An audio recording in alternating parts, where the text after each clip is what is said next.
tout cas, le peu de temps que je les ai côtoyés, c'est ça, il y croyait, il te donnait ta chance, puis t'avais envie d'y aller. Puis bon, il était... J'ai une anecdote que je raconte dans mon show, parce que j'ai fait la première partie à Paris, 2 soirs, pour Céline. C'est la première fois que je jouais à Paris, c'est avec elle. Et... T'étais-tu connu à l'époque en France? J'étais pas connu du tout. C'est la première fois que j'étais enfant. Donc, on arrive à Paris en 95. Tout le monde est en grève. Tout le monde est en grève. Tout Paris est en grève. C'est rare des Français en grève. C'est rare. Et tout est en grève. Tout est bloqué. On arrive avec l'équipe nord-américaine, donc des Canadiens et des Américains. Et on est bloqué dans le trafic normalement, pour se rendre à la salle. On arrive à l'hôtel, on devrait repartir tout de suite à la salle. Normalement, ça prend 20 minutes. Et là, on était en autobus pendant 3 heures pour se rendre à la salle. On est arrivé 1h30 en retard au spectacle. La foule. Là, je vois Céline qui faisait son première fois à Bercy. Donc, il y a 18 000 personnes en feu. Et là, je réalise le succès que Céline a en France, que c'est vrai, ce qu'on voit à la télé. Là, c'est énorme. Ça fait...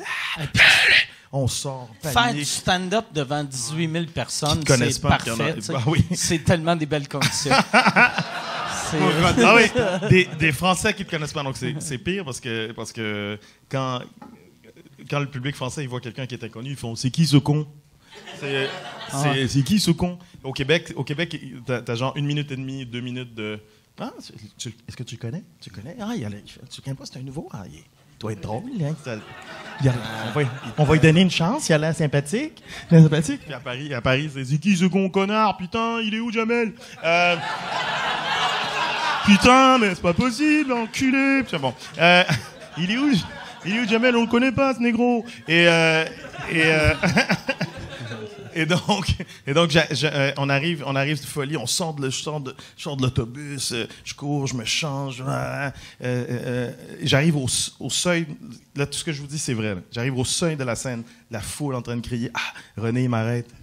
En tout cas, t'as vraiment du courage, Patrick.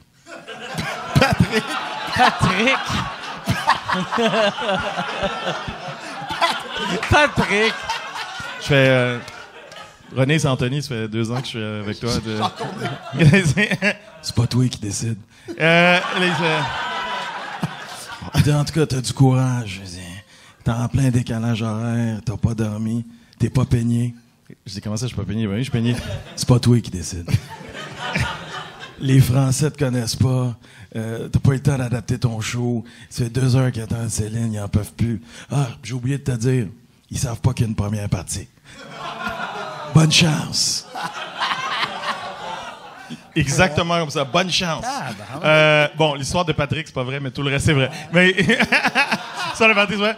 Et là, il me dit, bonne chance. Et à la fois, il tamise l'éclairage. C'est les noms de mon kiff. Ils en peuvent plus, là. Ils en peuvent. Les veines. Ça. Et là, mesdames et messieurs, en première partie du Québec, Anthony Cavana. Et là, c'était vraiment, mais c'est qui ce con? C'est vraiment ça. Mais maman, pourquoi il est noir, Céline? Et